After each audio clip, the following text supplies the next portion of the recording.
Salí con un jefe de la mafia durante 6 años. Planeamos 99 bodas. ¿Adivina cuántas veces me convertí en novia? 0. Cada vez que su frágil asistente Elena se tropezaba o la secuestraban, él salía disparado más rápido que un barco de contrabando huyendo del puerto. Así que esta vez terminé de jugar. Desaparecí. ¿Y adivina qué? Perdió la cabeza. Era nuestro intento de boda número 99. El lugar era un yate privado anclado frente a la costa de Puerto Montt. Una alfombra blanca se extendía por la cubierta trasera, y a lo lejos, la estatua de la Concordia se alzaba tranquilamente sobre el mar dorado. Esta vez no hubo invitaciones ni amigos, solo unos pocos familiares cercanos que trataron todo el asunto más como una formalidad que como una celebración. Unos días antes había sido emboscada durante una reunión familiar por uno de los viejos rivales de Antonio. Escapé sola, torciéndome el tobillo en el proceso. Todavía estaba hinchado, pero me esforcé y confirmé la secuencia final de votos con el obispo. Antonio no pareció importarle. No había visitado la suite nupcial, no me había mirado el pie. Pasó todo el receso previo a la ceremonia agachado en el salón VIP, envolviendo cuidadosamente una venda alrededor del dedo del pie de Elena, que se había raspado al subir al yate. Él le sostuvo suavemente el pie, soplando sobre la herida como si fuera un animal asustado. Al otro lado de la cubierta, mi madre observaba con una expresión tormentosa. «Él nunca hizo eso por ti», dijo en voz baja. «Esto no es una boda, todavía es una humillación». Me puse el mismo vestido que me había esperado durante 98 ceremonias fallidas. Al atardecer, me paré en la popa del yate esperando que Antonio me llevara por el pasillo de rosas. Pasaron los minutos. Él nunca llegó. Cuando me acerqué al salón VIP, 2 guardias armados me bloquearon el paso. «El jefe tiene un asunto urgente que atender», dijo uno. «¿Qué asunto urgente?», pregunté. La puerta se abrió. Antonio salió apoyando a Elena. Su rostro estaba tenso de preocupación. «Su pie está infectado», dijo. «Necesito llevarla a urgencias. Pongamos esto en espera. Una vez que se sienta mejor, estaré completamente para ti». Él ni siquiera me miró, solo la ayudó a subir al helicóptero. Ese año marcó nuestro 6º aniversario. También fue la 99 vez que canceló nuestra boda por culpa de Elena. En el pasado me habría derrumbado, gritado, rogado, pero esta vez solo sonreí débilmente. Claro, el pie de Elena no puede esperar.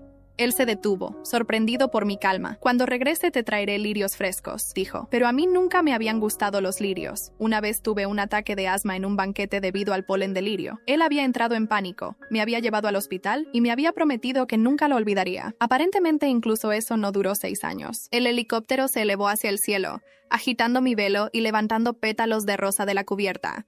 Me volví para mirar a los invitados. «La boda está cancelada», anuncié. Luego levanté las tijeras en mi mano y corté el vestido que había usado 99 veces. El satén blanco cayó a mi alrededor como un funeral silencioso. Miré el cielo vacío donde el helicóptero había desaparecido y susurré.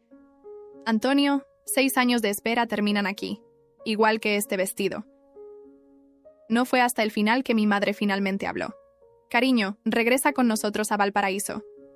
Lo había dicho antes, pero esta vez sonó diferente.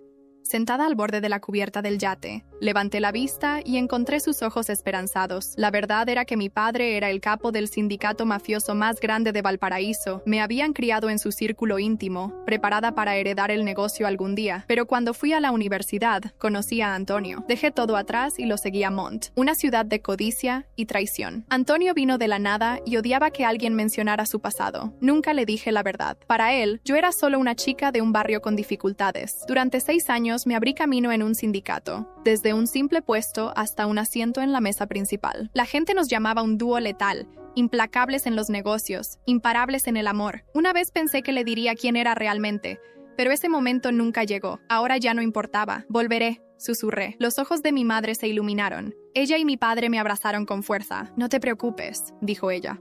«No te dejaremos sufrir de nuevo». De vuelta en el apartamento que compartía con Antonio, todo se sentía vacío. Hice una olla de pasta y abrí Instagram.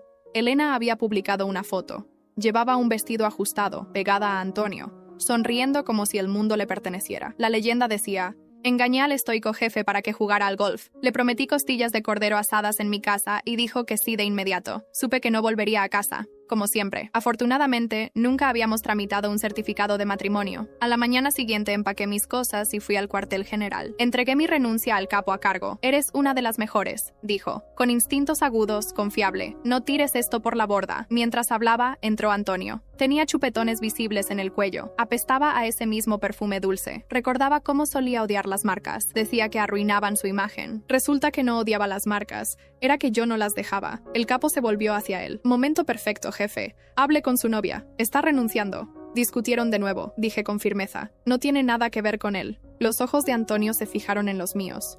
¿Es esto porque cancelé la boda de nuevo? El capo sintió la tensión y se fue en silencio. Antonio dio un paso adelante, su voz más áspera ahora. Te dije que Elena se lastimó el pie. Eso es todo. No estoy enojada, respondí. Solo estoy agotada. Necesito un descanso en un lugar nuevo. Si estás cansada, tómate unas vacaciones, dijo.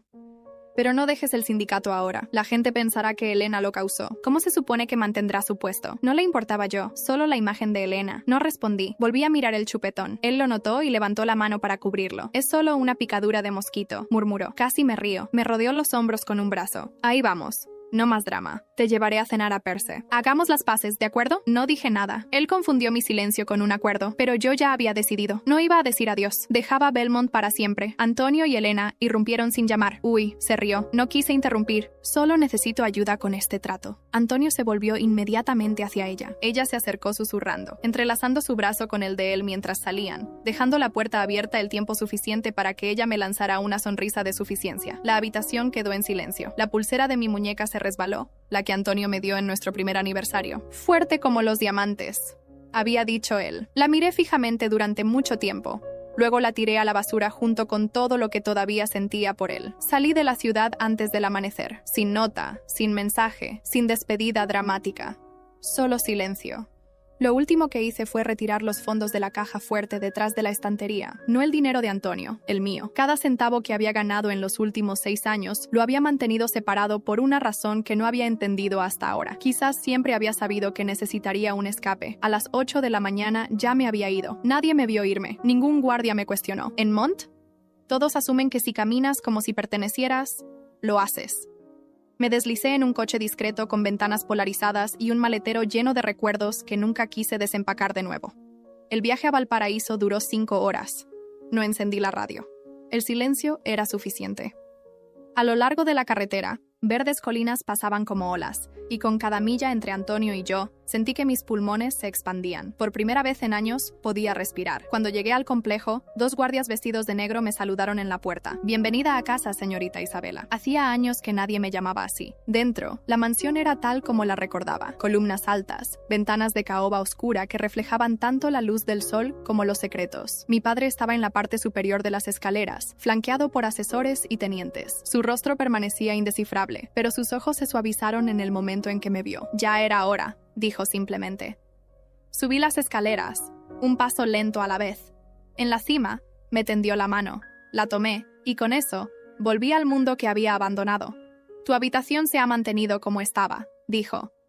Aunque me imagino que no descansarás mucho. Tenía razón, no estaba aquí para esconderme. Esa noche, los jefes de las 5 familias se reunieron en el ala este para una cena en mi honor. No fue un asunto cálido, fue una declaración. Ella ha vuelto, y ya no es solo una novia mafiosa esperando una promesa rota. Vestía de negro, sin maquillaje, sin joyas.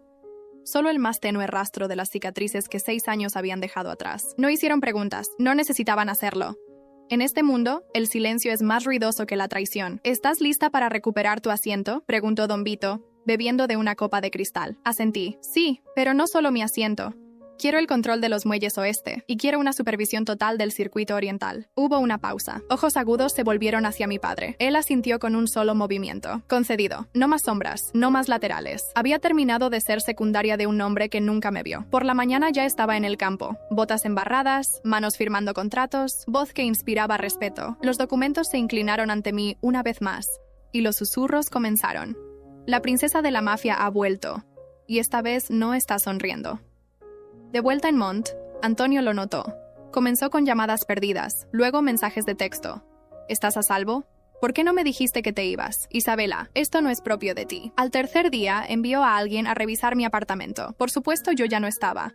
Todo lo que quedaba era el armario vacío y el persistente olor a traición. Luego llegó el mensaje que había estado esperando. Te extraño. Lo leí una vez. Lo borré. No lo extrañaba a él. Extrañaba a quien fingía ser. Pasaron las semanas. Valparaíso prosperó. Mis circuitos crecieron más rápido y limpios. Reestructuré las finanzas. Erradiqué a 2 capitanes corruptos y dupliqué las ganancias en menos de un mes. Por la noche me paraba junto a la ventana mirando las estrellas. No lloré, no bebí, planeé, hasta que una noche recibí un regalo, una pequeña caja de terciopelo sin remitente. Dentro había un par de pendientes de diamantes que una vez había admirado en una gala. Una nota debajo decía, recuerdo, dejé la caja y sonreí, porque estaba funcionando. Antonio nunca persiguió a nadie que se fuera, pero ahora se estaba desmoronando porque finalmente había hecho lo único que nunca esperó. Me fui primero. 2 días después, un hombre llegó al complejo, solo, sin armas, solo un sobresellado. Para Isabela, dijo, haciendo una reverencia. Lo abrí. Dentro, una invitación escrita a mano con la firma de Antonio al final. Cena, sin guardias, sin excusas, solo nosotros. Se lo mostré a mi padre. Frunció el ceño. Podría ser una trampa. Lo sé, respondí, pero quiero que piense que todavía soy accesible. ¿Lo eres? Lo miré a los ojos. No.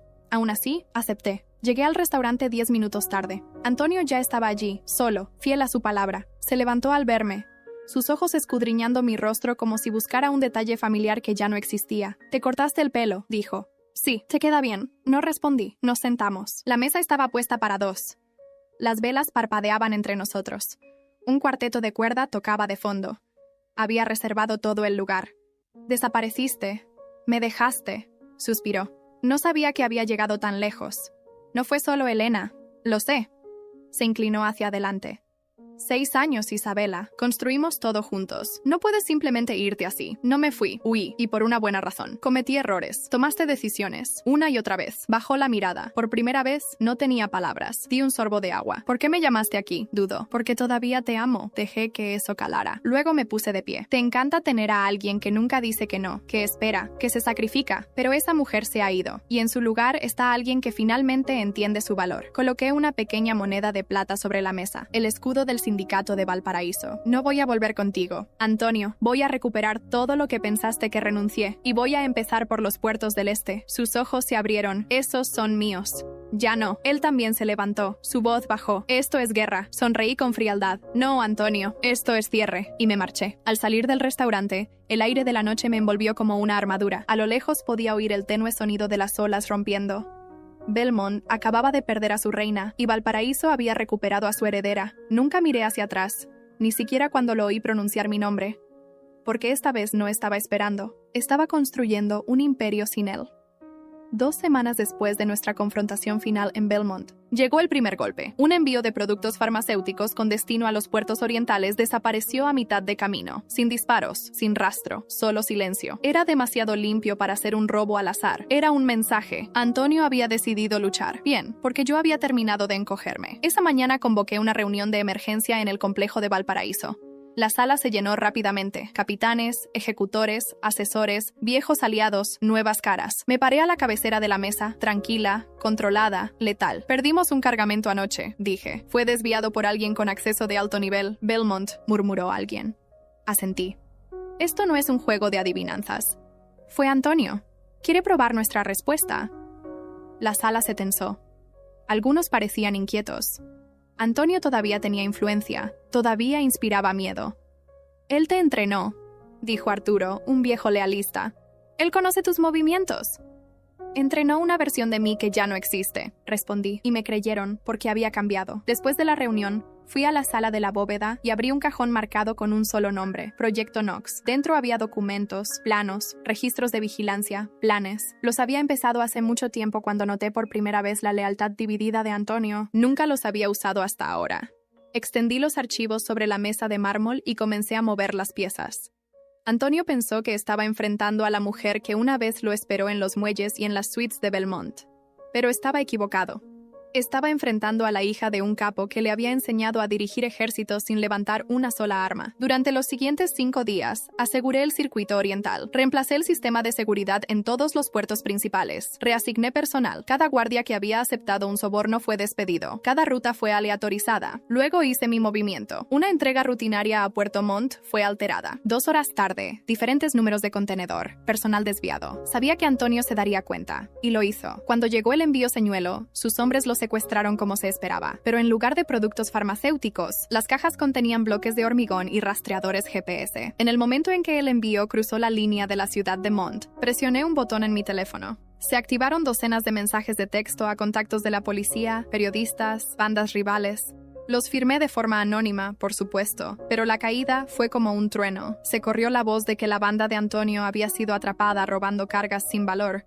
Se filtraron vídeos que mostraban a sus hombres luchando por descargar bloques mientras sonaban las sirenas de fondo. No se trataba del dinero, se trataba de la humillación. Al día siguiente me llamó. ¿Quieres una guerra, Isabela? La tienes. Clic. No me inmuté. En su lugar, organicé una gala. Para el mundo exterior, era una celebración del legado de Valparaíso. Para los de dentro, era una demostración de poder. Llevaba un traje negro entallado y caminé por el salón de baile con la cabeza alta.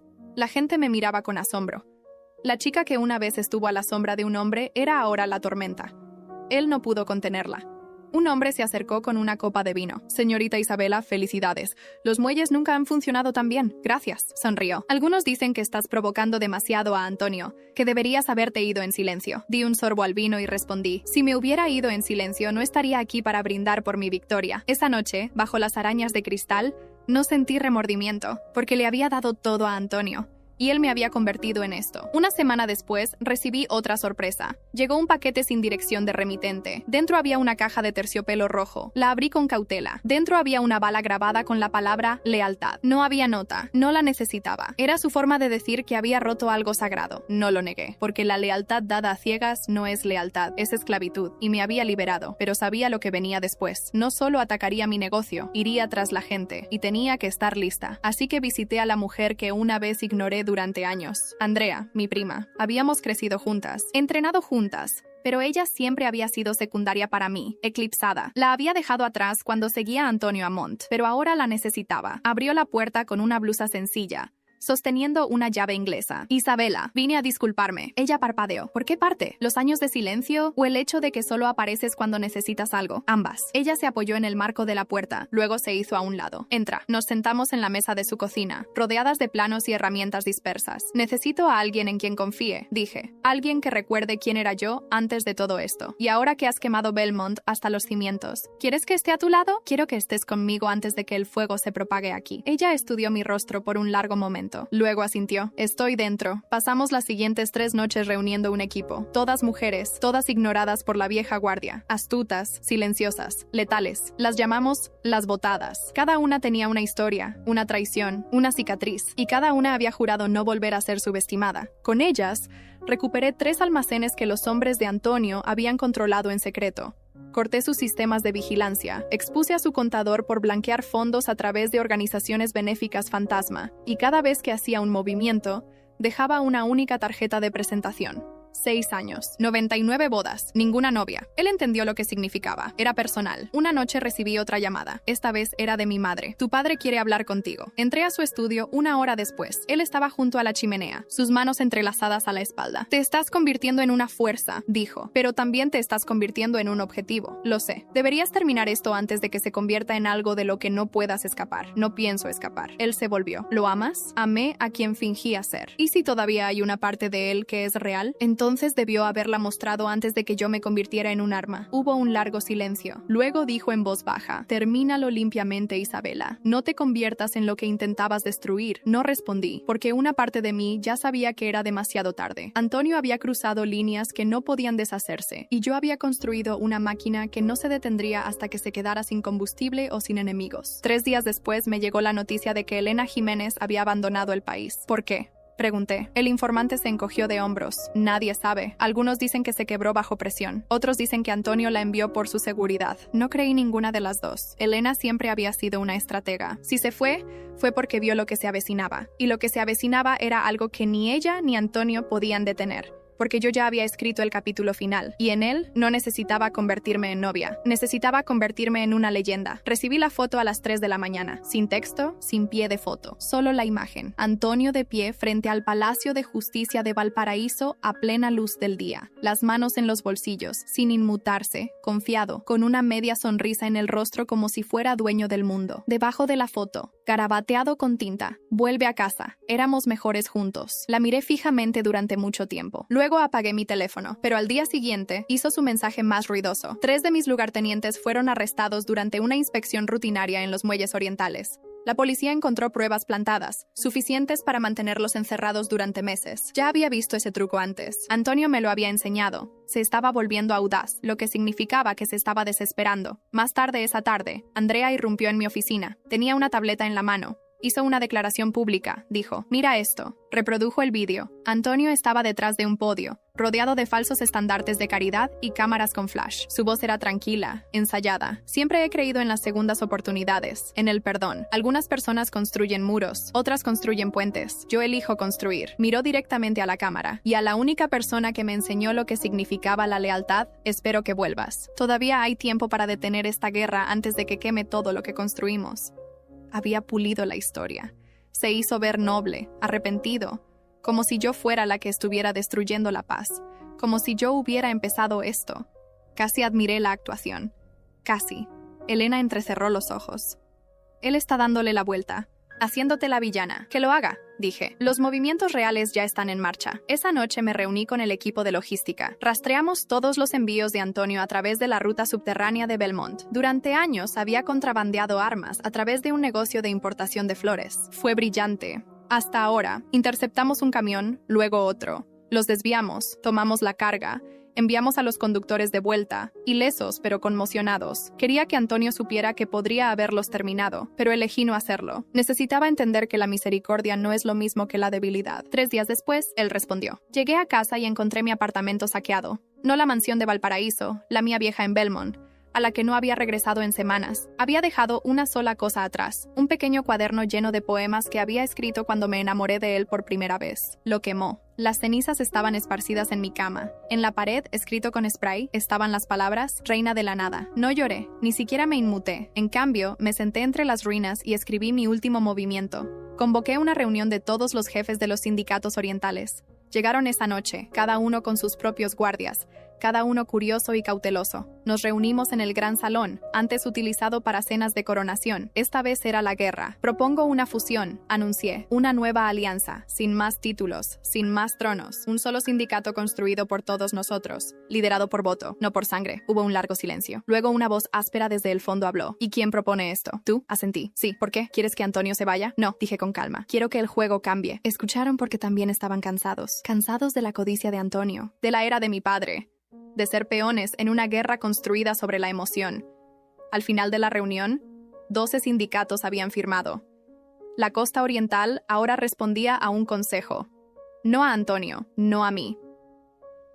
Esa noche caminé sola hasta los acantilados que dominaban la bahía de Belmont. El mar estaba oscuro. Las estrellas sobre mí parpadeaban como fantasmas de viejos sueños. Antonio una vez me había traído aquí en nuestro primer aniversario. Bebimos vino y nos besamos bajo la luz de la luna, prometiendo nunca traicionarnos. ¡Qué mentira resultó ser! Cerré los ojos y lo dejé ir. El amor, la esperanza, los pedazos de mí todavía atados a ese recuerdo. Luego me di la vuelta y dejé el pasado atrás. De vuelta en la ciudad, Antonio se estaba desmoronando. Su contador huyó a Grecia. 2 de sus capitanes desertaron. Elena seguía desaparecida, y los rumores afirmaban que vendía secretos al mejor postor. Dejó de asistir a reuniones. Dejó de sonreír, dejó de fingir. Y luego envió un último mensaje. Una invitación a cenar, no una trampa. Una oferta de paz. La tarjeta decía, una última cena, sin guardias, sin mentiras. Solo tú y yo. Andrea dijo que era una tontería. Mi padre dijo que era un suicidio. Pero fui de todos modos, porque necesitaba ver lo que quedaba. El lugar era familiar. Un restaurante en la azotea, donde una vez me había prometido el mundo con canapés y vino tinto. No había cambiado, pero nosotros sí. Antonio estaba sentado solo, bebiendo una copa de algo ámbar. Cuando me vio, se levantó. Su rostro estaba más delgado, sus ojos hundidos. «¿Viniste? Quería ver en qué te has convertido». Él me indicó una silla, pero no me senté de inmediato. En cambio, saqué una pequeña memoria USB de mi bolsillo y la coloqué sobre la mesa. «Antes de que digas una palabra», dije, «mira esto». Sus ojos se fijaron en el dispositivo. «¿Qué es?» «La verdad sobre Elena». Él palideció, pero tomó la memoria. Durante los siguientes 20 minutos, revisó los archivos en silencio. Transferencias bancarias, correos electrónicos, registros de reuniones. Cuando terminó, su rostro había pasado de la confusión a la comprensión, luego a la furia. «Luciano Fuentes», susurró. Ella no solo estaba usándote, Antonio. Le pagaban trimestralmente por alguien más. ¿Quién? Inversiones del Valle. Me quedé helada. Esa es la fachada de Antonio. Él negó con la cabeza. Solía serlo. Hace 3 años fue discretamente expulsado. Las acciones fueron vendidas. Inversores silenciosos. Juntas fantasma. Alguien quería control sin visibilidad. Y Elena era su infiltrada. Tomé la memoria USB y me fui sin decir una palabra. De vuelta en un motel destartalado a las afueras de la ciudad, la conecté a mi laptop. Documentos, transferencias, registros de reuniones. Un nombre seguía apareciendo. Luciano Fuentes, un financiero discreto conocido por financiar campañas políticas, galerías de arte y milicias privadas. No era un hombre de la mafia, era algo peor, un coleccionista de poder, y ahora lo entendía. Elena nunca fue la asistente de Antonio, era el activo de Luciano. Su trabajo era mantener a Antonio persiguiendo el caos mientras Luciano tomaba el control por debajo. Y yo era solo un daño colateral, una mujer con demasiada influencia, demasiado corazón. Nos puso en contra el uno del otro mientras construía un imperio en la oscuridad. Me quedé mirando la pantalla durante horas. Luego tomé una decisión. No iba a llevar la historia a la prensa. No iba a llorar, ni a huir, ni a pedir ayuda. Iba a enterrar a Luciano Fuentes, ladrillo a ladrillo, palabra por palabra. Y iba a empezar visitando a la última persona que todavía tenía suficiente rabia para encender la mecha conmigo, Antonio. Era pasada la medianoche cuando llegué a su complejo. La mitad de las luces estaban apagadas. Los guardias apenas me miraron. Dentro, él estaba sentado solo en el estudio, con la camisa medio desabrochada, whisky en la mano, los ojos perdidos en algo que yo no podía ver. Levantó la vista cuando entré. Viniste, no te acostumbres. Él me indicó la silla frente a él. ¿Quieres beber? No, él sirvió de todos modos. Entonces lo dije. Luciano Fuentes. Él se quedó inmóvil. El nombre perforó algo en él. Lo sabes. Lo sé todo ahora. Él miró el vaso. Luego lo arrojó al otro lado de la habitación. Se hizo añicos contra la chimenea. Nos usó a los dos. No te usó a ti. Él me subestimó. Se rió amargamente. Te subestimé. Silencio. Saqué la memoria USB. Aquí tienes la prueba. Transferencias bancarias, registros de reuniones, la verdadera nómina de Elena. Él la tomó, apenas parpadeando. Lo mataré. No, no lo harás. Su cabeza se sacudió. ¿Por qué? Porque yo lo haré. Él me estudió. No eres la misma mujer que dejé esperando en el yate. No, dije suavemente. Ella murió cuando abordaste ese helicóptero sin mirar atrás. Él no se disculpó, no le pedí que lo hiciera, en cambio, me puse de pie. Necesito tu ayuda. Una vez, una noche. Él asintió. Trato hecho. Nos encontramos a la noche siguiente en un almacén cerca de las antiguas vías. Antonio trajo un pequeño equipo, silencioso, leal. Yo traje a Andrea y a 2 de las botadas. Luciano asistía a una exposición en una galería, uno de sus proyectos de vanidad. No trajimos armas, trajimos la verdad, proyectada por toda la galería, cada documento, cada trato, cada traición. Mientras los invitados servían champán y elogiaban la iluminación, los correos electrónicos comenzaban a desplazarse por el techo.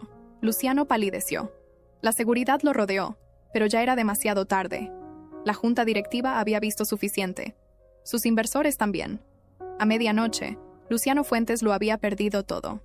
Y por la mañana, desapareció. Nadie sabe a dónde fue. Algunos dicen que huyó a Europa, otros dicen que Antonio lo encontró. Nunca pregunté, no me importó, porque la justicia no siempre viene con un juicio. A veces viene con silencio y una mujer que creíste que habías destrozado de pie donde esperaba cenizas. Antonio nunca intentó besarme, nunca intentó disculparse, pero cuando salí del almacén esa noche, dijo, debía haberte seguido la noche que cortaste el vestido. Me volví. Debiste haberme amado antes de que aprendiera a amarme más a mí misma. Luego me marché de nuevo. Esta vez no por dolor, sino por poder, porque finalmente había quemado los puentes correctos y no necesitaba regresar. Desaparecí de nuevo, no por miedo, sino en paz. Después de la caída de Luciano Fuentes, la ciudad zumbaba con rumores. Algunos decían que había sido ejecutado por un sindicato rival. Otros creían que huyó a una isla privada con una nueva identidad. Yo sabía que la verdad estaba en algún punto intermedio, y no tenía interés en descubrirlo. Él había cumplido su propósito. Me recordó que el amor sin poder es una prisión, y el poder sin propósito es veneno. El día después de la exposición,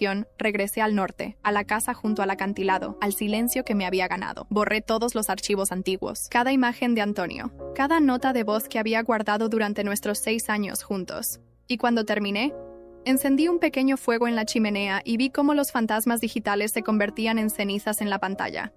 No dolió, ya no como antes.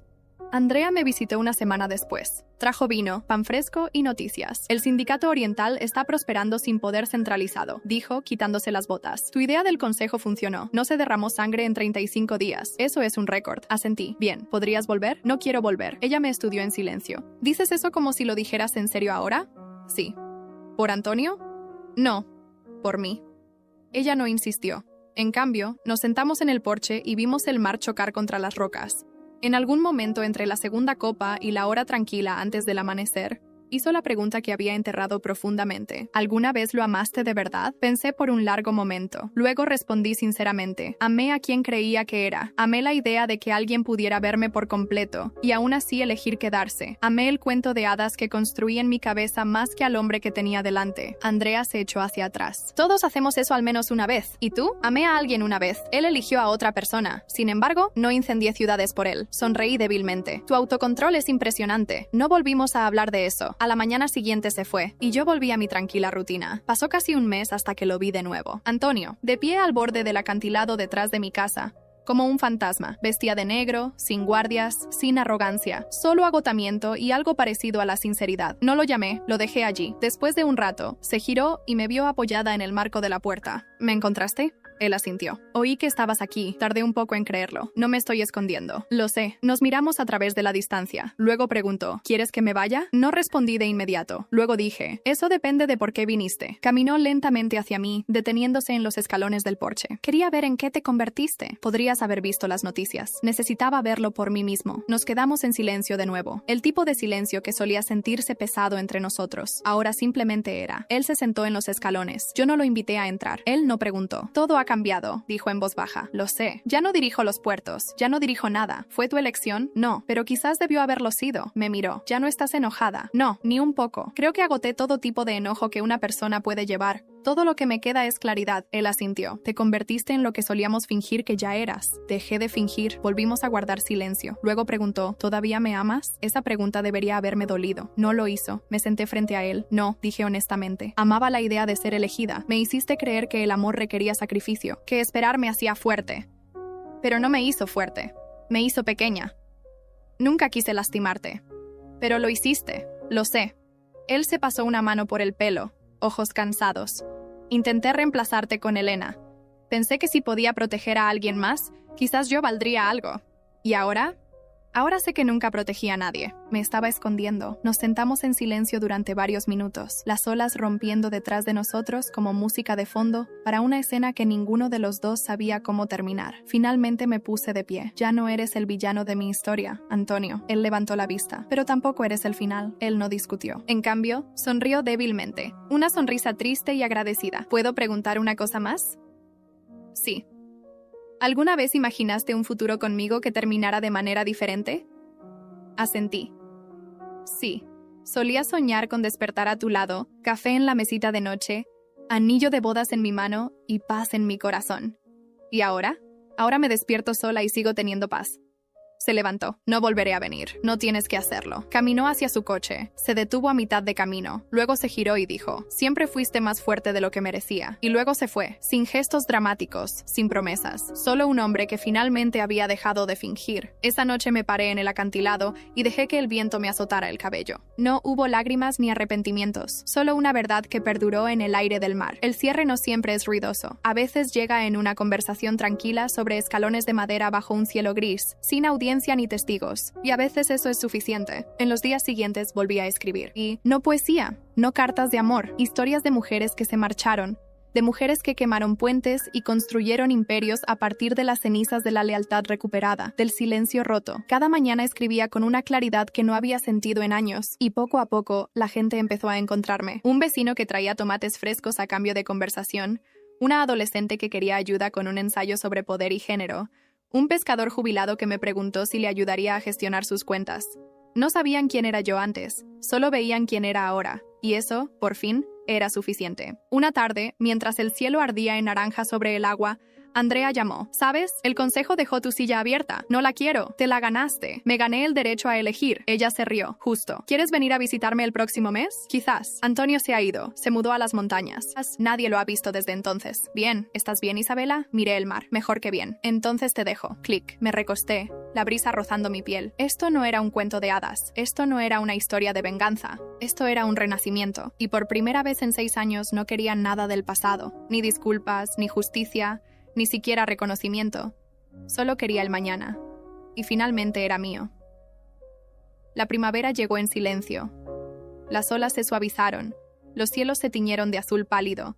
Las flores silvestres treparon por los acantilados como un lento aplauso de la naturaleza. Habían pasado 4 meses desde la última vez que vi a Antonio, 2 desde que escuché la voz de Andrea, y exactamente 6 semanas desde que abrí mi laptop y envié el borrador final de mi manuscrito. Título: 99 vestidos y una guerra. No era ficción, pero nunca dije que fuera una memoria. Cambié los nombres, dejé fuera la sangre, me centré en el desamor y el lento desmoronamiento de una mujer que esperó al borde del amor hasta que no quedó nada por esperar. No esperaba que fuera aceptado, pero el correo electrónico llegó un jueves. Tendríamos el honor de publicar tu obra. Nadie sabía quién era yo, solo conocían la voz en la página. Eso fue suficiente, y quizás ese era el objetivo, ser vista por quien me había convertido, no por lo que había sobrevivido. Imprimí el contrato. Lo firmé y lo coloqué en el buzón de correo saliente de la oficina de correos local. La empleada sonrió. «Felicidades, Carmen». Fue la primera vez que no me inmuté al escuchar el nombre. Caminé a casa descalza, el suelo frío anclándome. Cuando llegué a mi porche, un coche esperaba. No negro, no blindado. Solo un simple sedán plateado. Dentro estaba una mujer que no había visto en casi una década. Elena Jiménez. Más vieja ahora, más delgada, su cabello más corto. Salió con las manos ligeramente levantadas, como si se acercara a un animal salvaje. «Pensé que me dispararías», dijo. «No vales una bala». Ella sonrió con suficiencia. «Eso es justo». No la invité a entrar. Nos quedamos en el borde del porche, el viento tirando de nuestras chaquetas. «¿Qué quieres?» «No el perdón». «Bien, no lo obtendrías». «Vine a explicar». «Viniste a aliviar tu conciencia. No finjamos que esto es para mí». Ella apartó la mirada. «Siempre eres más inteligente que yo». «No, simplemente nunca me subestimé como esperabas que lo hiciera». Elena asintió lentamente. «Se suponía que ibas a ser una sombra, leal, silenciosa, fácil de apartar. Nunca entendiste lo que cuesta la lealtad. Ahora sí. ¿Te arrepientes?» Ella dudó. «Sí. Pero no porque perdí, sino porque lastimé a alguien que nunca mereció ser utilizada». Crucé los brazos. «Entonces, ¿por qué ahora? ¿Por qué venir aquí después de todo este tiempo?» Ella buscó en el bolsillo de su abrigo y sacó un pequeño objeto envuelto en terciopelo. «Guardé esto». Lo abrí lentamente. Dentro había un delgado anillo de plata, simple, sin pulir. Una pequeña inscripción en el interior. «A mi futura novia». «Ah», dijo. «Lo robé. Lo hizo para tu intento de boda número 100». Miré fijamente el anillo durante un largo momento. Luego lo coloqué en la barandilla del porche y di un paso atrás. «Déjalo y vete». Los ojos de Elena ya no mostraban desafío, solo culpa. Se fue sin decir una palabra. Cuando el coche desapareció por la carretera, me quedé un momento mirando el anillo. Luego lo recogí y lo arrojé por el acantilado. Nunca vi dónde aterrizó porque ya no necesitaba saberlo. Al día siguiente, mi libro fue a imprenta. Vendió 2,000 copias la primera semana, 10,000 la tercera. Clubes de lectura llamaron, podcasts se enviaron correos electrónicos, mujeres escribieron cartas. Contaste mi historia. Pensé que era la única que esperaba. Finalmente, yo también me marché. Lloré leyendo esto, leyendo las cartas. No porque estuviera triste, sino porque me di cuenta de que mi silencio nunca había sido poder. Mi voz lo era. Un día recibí un paquete de una dirección en las montañas. Sin nombre, sin nota. Dentro había una fotografía gastada. Antonio y yo riendo en el restaurante de la azotea durante los primeros días, antes de las mentiras, antes de Elena, antes de la espera. Al dorso había escrito 4 palabras. Recuerdo nuestras risas. Quemé la foto, no por odio, sino en paz, porque la mujer de esa imagen se había ido, y la mujer en la que me había convertido no necesitaba pruebas de que alguna vez había sido bueno. Necesitaba libertad, y la tenía. Un año después, mi libro se convirtió en una obra de teatro. Me senté en la última fila la noche del estreno. Anónima, con el corazón latiéndome con fuerza. Cuando el telón se levantó, el público jadeó, lloró, aplaudió. Y cuando la actriz que me interpretaba se paró al borde del escenario con un vestido blanco rasgado, unas tijeras en la mano, y susurró, «Aquí es donde termina». Igual que este vestido. Sonreí. Se pusieron de pie, aplaudieron. Pero yo no me incliné, porque el aplauso no era para mí. Era para cada mujer que había esperado demasiado tiempo. Para cada mujer que se había liberado. Caminé a casa bajo las estrellas. El teatro se desvaneció detrás de mí. El viento se sentía cálido. Y por primera vez en años, no estaba pensando en Antonio, ni en Elena, ni en la traición. Estaba pensando en el mañana, en el olor a sal y café, de páginas no escritas y historias no contadas, de lo que viene después de la supervivencia. Porque esta historia no terminó en matrimonio, no terminó en venganza, terminó en recuperación. Y yo escribiría el siguiente capítulo no como una mujer que había sido rota, sino como una que finalmente supo que nunca necesitó ser elegida para importar.